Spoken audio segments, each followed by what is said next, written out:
Good morning, students. Here we come up with the embryology continuation of the changes in the second week of pregnancy period in embryoblast. So, second week of pregnancy period in embryoblast, part 2. So, in the part 2, since yesterday we have seen the enormous amount of changes which have taken place, in which we have created amniotic cavity and primary yolk sac. From there we are going to start in subsequent stage. So before that, only one diagram we are going to draw over here. We are going to utilize this maximum space, and here we are going to show this as cytotrophoblast. Please draw the cytotrophoblast very fast. And here the cytotrophoblastic cells we are going to show on the outer side in this way. So we are just going to show this cytotrophoblastic cells, and we are not going to show the primary stem villi, because that primary stem villi at this stage is not necessary. We are concentrating only in the embryoblast. So in the embryoblast we are going to see the changes. Now this is cytotrophoblast, and in the cytotrophoblast we put in certain nuclei inside, and external to cytotrophoblast we know it is syncytiotrophoblast. So therefore we are going to put the nuclei in the cells of cytotrophoblast. Here it is complete. External to that, we are going to show with a very short segment of the syncytiotrophoblast here, syncytiotrophoblast, and in between these are the, we know they are the cavities. Very fast we are going to show. So these cavities, they are nothing but they are the intervilli spaces, and the remaining portion we are going to show as syncytiotrophoblast. So here, very fast, we draw the intervilli spaces also, and we show the syncytiotrophoblast also. So this is just to be familiar with the entire concept, so that it should be very clear. And here we complete. So therefore, here we put in certain blood inside, in the intervilli spaces we put in the blood. So therefore, here almost we have made the primary stem villi, except we have not shown the cytotrophoblastic shell. So therefore, we need to show these two layers just to be aware that this is cytotrophoblast, and here this layer will be syncytiotrophoblast. So cyto and syncytiotrophoblast should be very clear. Cytotrophoblast and syncytiotrophoblast, and intervilli spaces where it contains maternal blood. Now inside we have seen there are two cavities which we had drawn yesterday, and those two cavities which we had drawn yesterday we are going to draw once again.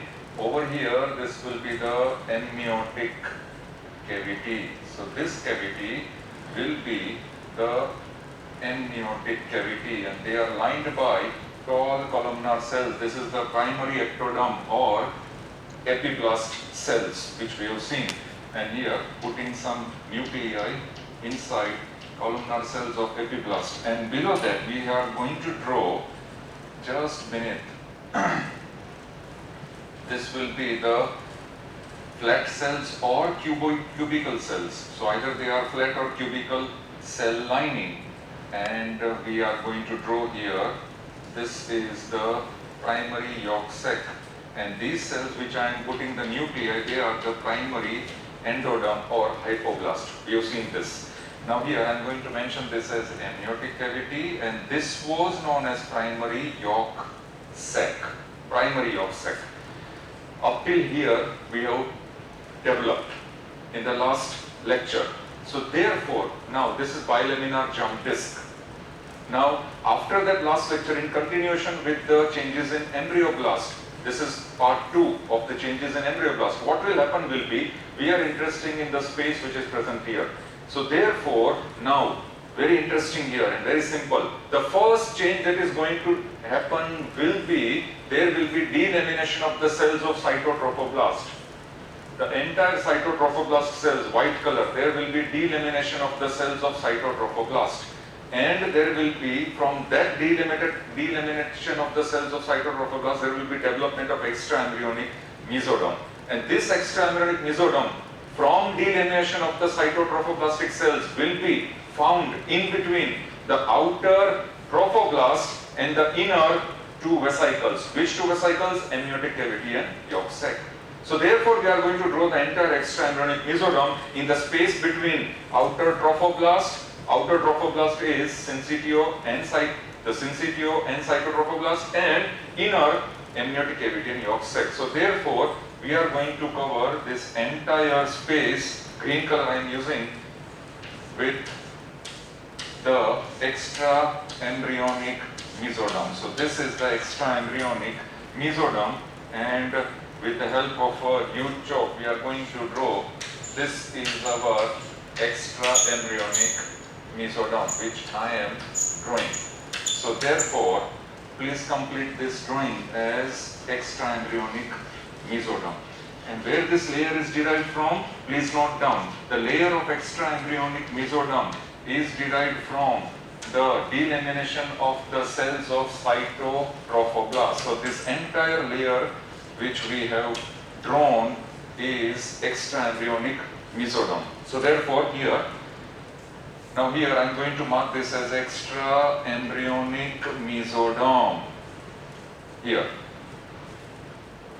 So therefore, now in the next stage, see how interesting the stages are there. Very fast these changes are going to take place. So after the development of extraembryonic mesoderm from cytotrophoblast, from delamination of the cells of cytotrophoblast, there will be development of increased amount of reticular cell, the reticulum within the extraembryonic mesoderm. So therefore it will be known as magna reticuli.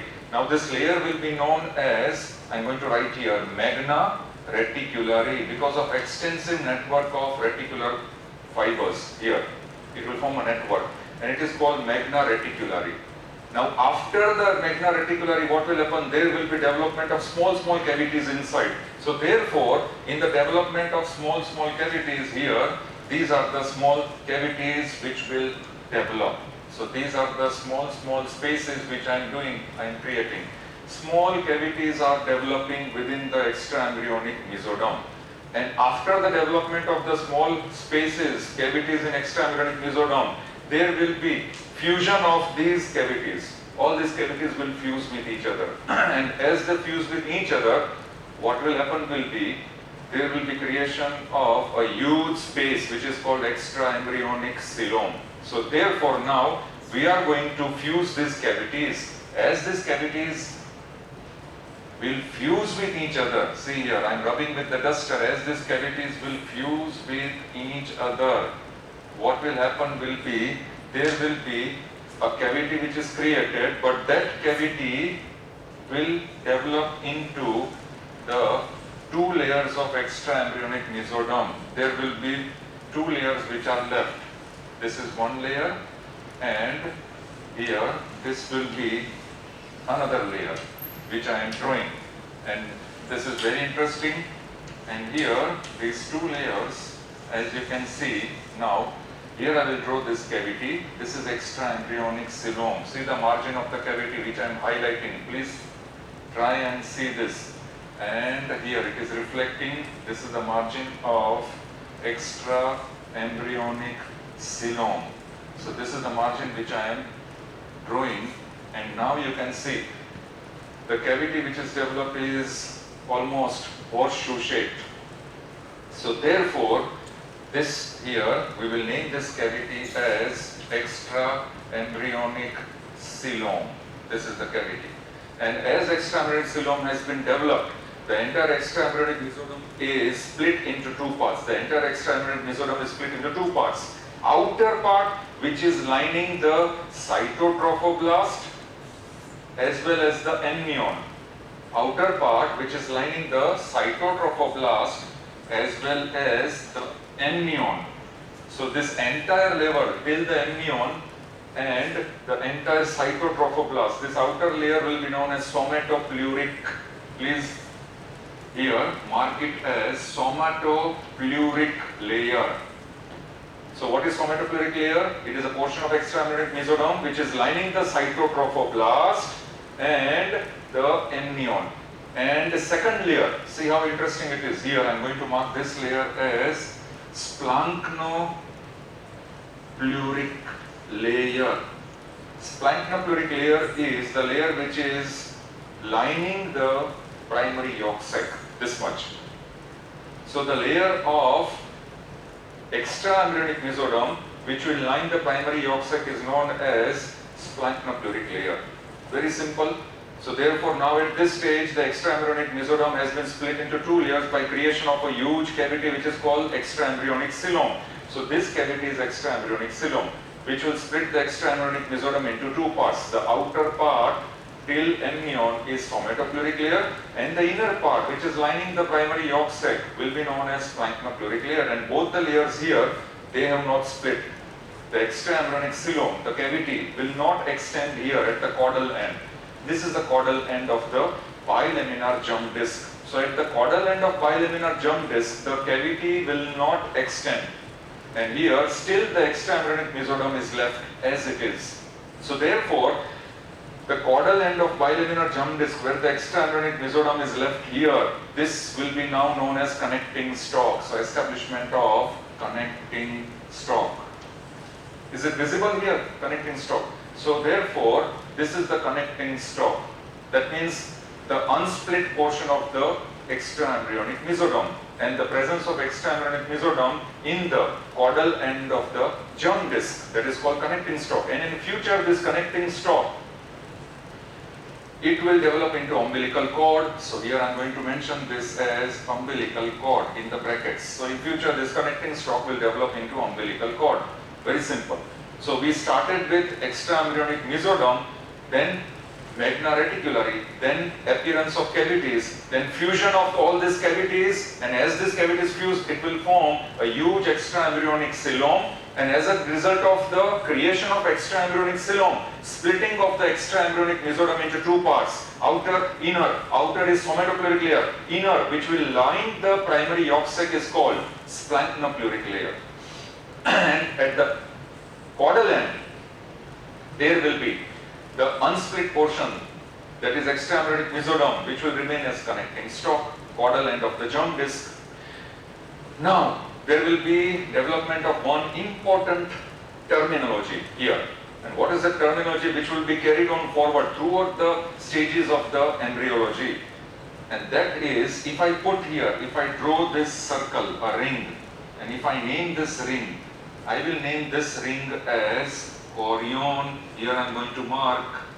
And what is chorion? Sometimes one more question answer is asked. Chorion is combination of trophoblast plus somatopluric layer of extraembryonic mesoderm. This is somatopluric layer. Remember, not splanchnopluric but somatopluric layer. So the somatopluric layer of extraembryonic mesoderm plus trophoblast is equal to chorion. Or else in detail, it is asked in MCQs, how many layers chorion is composed of? Number 1, somatopluric layer of extraembryonic mesoderm. Number 2, external to that is cytotrophoblast. Number 3, external to that is syncytiotrophoblast.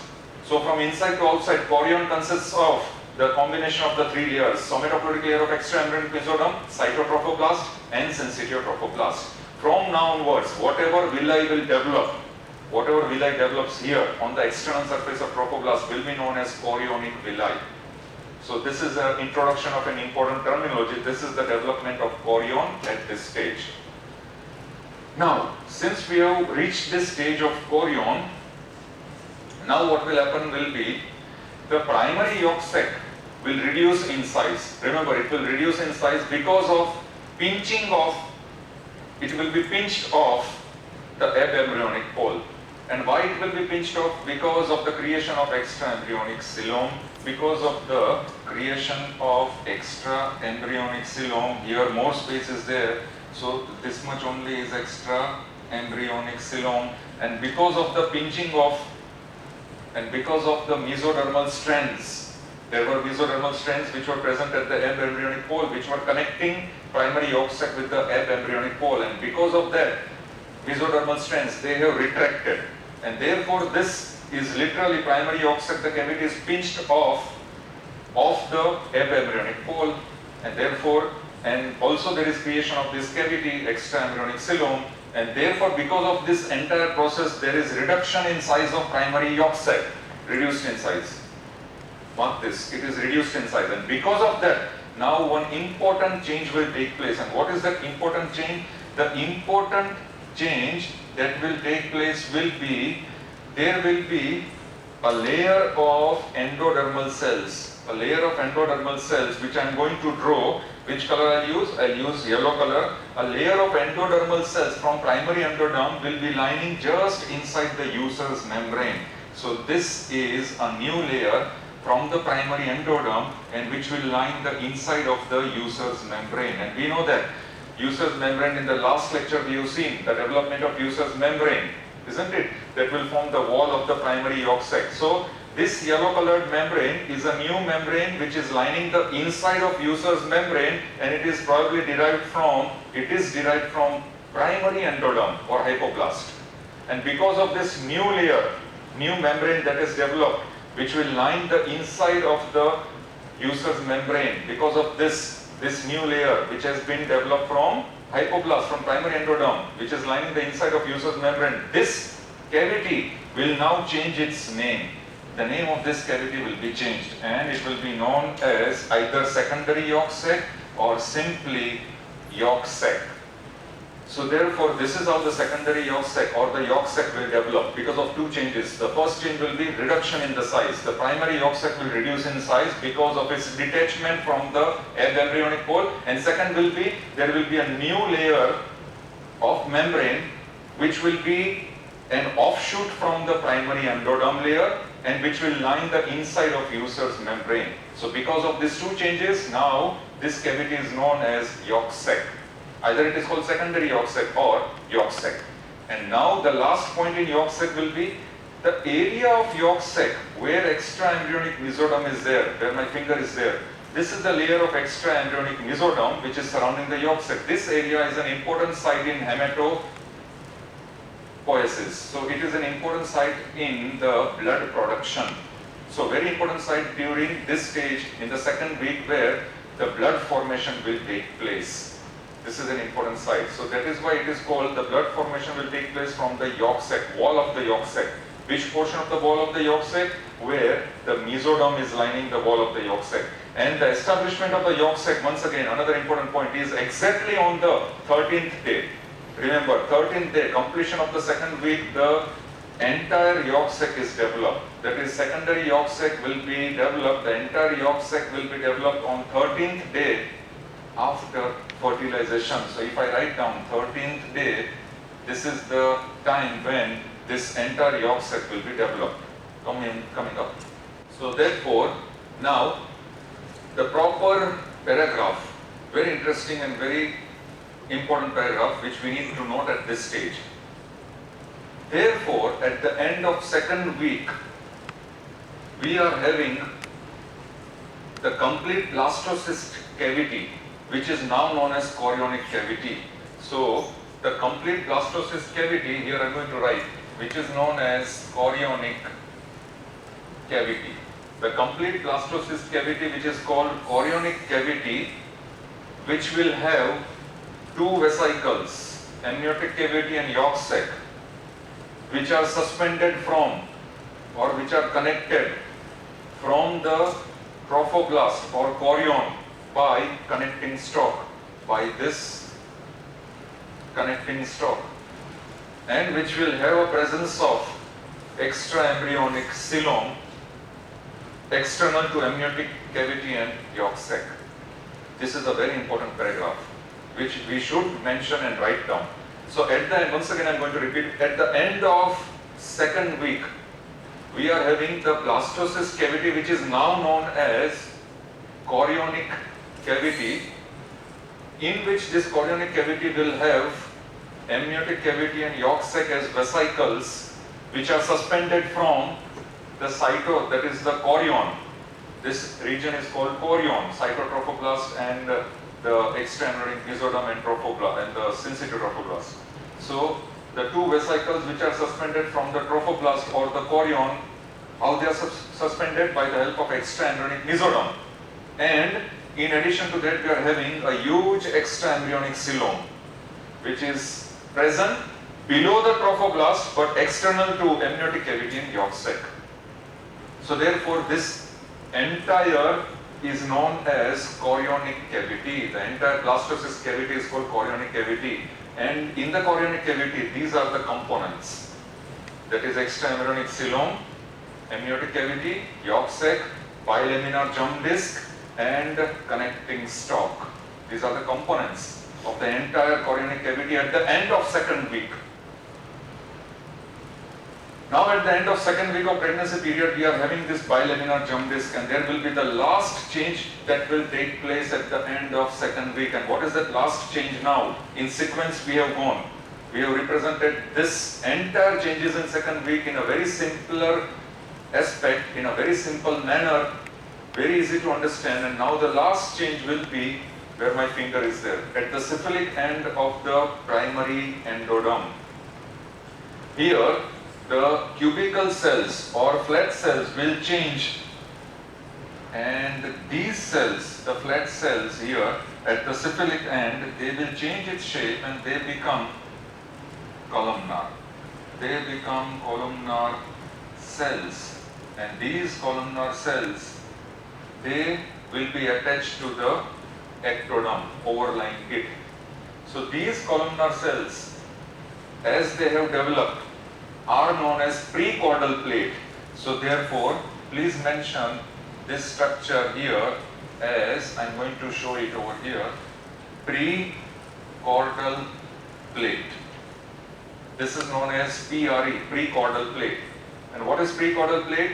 The primary endodermal cells at the cephalic end of the germ disc will change its shape into columnar cells, and they become tightly opposed with the overlying ectodermal cells. So therefore, this portion will be known as precaudal plate, and this precaudal plate, which is developed at this stage, will serve as cephalocaudal axis of the embryo. It will serve as the cephalocaudal axis of the embryo, as well as it will serve a purpose of bilateral symmetrical growth of the embryo. So it will serve this purpose also of bilateral symmetry. Very sorry. But this precaudal plate therefore will be established at the end of the second week of pregnancy period, where it will serve two purposes, and those two purposes will be, it will serve as the cephalic end, that is cephalic end of the embryo, that is it will establish the cephalocaudal axis, and the second purpose will be, it will add to the bilateral symmetrical growth of the embryo. That means it will help in the bilateral symmetry of the embryo. So here we end our second week of pregnancy period. Whatever changes are there in the second week of pregnancy period. Thank you very much.